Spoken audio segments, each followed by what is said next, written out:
अंजलि की जिंदगी एक गहरा फरेब बन चुकी थी। हर रात जब दुनिया सोती, उसके बेडरूम की दीवारें उसके गुनाहों की गवाह बनती। वह बेखौफ होकर अपने प्रेमी को घर बुलाती और उसी बिस्तर पर अपनी हसरतें पूरी करती जहां उसे अपने पति के साथ होना चाहिए था। लेकिन इस अय्याशी और धोखे के बीच एक चीज थी जो अंजलि को अंदर ही अंदर खटकती रहती थी, उसकी बीमार और बिस्तर से लगी सांस। दिन रात उस बेबस औरत की तीमारदारी करना अंजलि के लिए किसी नर्क से कम नहीं था। उसकी झुंझलाहट और नफरत धीरे धीरे एक खौफनाक जुनून में बदल गई और फिर उसने उस आखिरी रुकावट को हमेशा के लिए खामोश कर दिया। अपनी सास की जान लेने के बाद भी अंजलि के चेहरे पर कोई पछतावा नहीं था। वो वापस उसी कमरे में आई और अपने प्रेमी की बाहों में ऐसे लौट गई मानो कुछ हुआ ही न हो। उसे लगा कि अब वह पूरी तरह आजाद है, लेकिन वह इस बात से अनजान थी कि खौफ का असली खेल तो ठीक आधी रात को शुरू होने वाला था। उस रात उस घर की बंद दीवारों के पीछे जो दास्तान लिखी गई और उनके इस गुनाह का जो खौफनाक अंजाम हुआ, वह किसी की भी रूह कपा देने के लिए काफी था। कहानी की शुरुआत कुछ यूं होती है। अंजलि एक ऐसी औरत जिसकी बेपनाह खूबसूरती के पीछे हसरतों और वासना की एक गहरी खाई छिपी थी। उसका पति सुरेश काम के सिलसिले में किसी दूसरे शहर में रहता था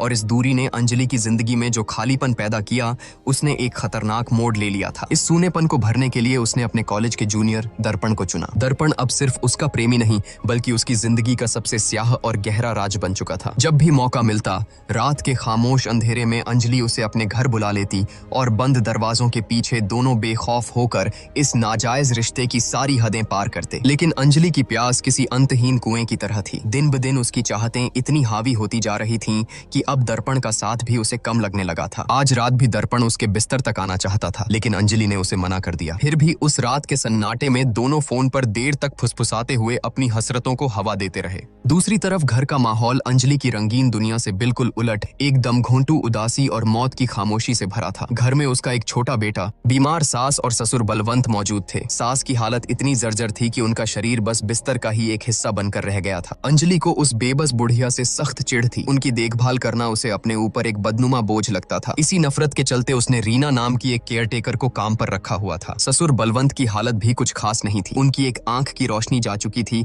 और उन्हें ठीक से सुनाई भी नहीं देता था। लेकिन अपनी पत्नी के लिए उनका प्यार इतना गहरा था कि अपनी तमाम कमजोरियों के बावजूद वह एक साये की तरह हमेशा उस बीमार औरत के सिरहाने जमे रहते थे। एक तरफ घर में बीमारी और बेबसी का साया मंडरा रहा था, तो दूसरी तरफ अंजलि इन सब से पूरी तरह बेपरवाह थी। उसका दिल और दिमाग सिर्फ दर्पण के खुमार में डूबा था। कभी वॉइस कॉल तो कभी वीडियो कॉल। उसका पूरा वजूद सिर्फ अपनी हवस और एक छलावे में जी रहा था। शादी के शुरुआती दिनों में अंजलि ने एक आज्ञाकारी बहू होने का दिखावा बखूबी किया था, लेकिन जल्द ही यह सब उसे एक बोझ लगने लगा। शादी से पहले उसकी अपनी एक आजाद जिंदगी थी। एक नौकरी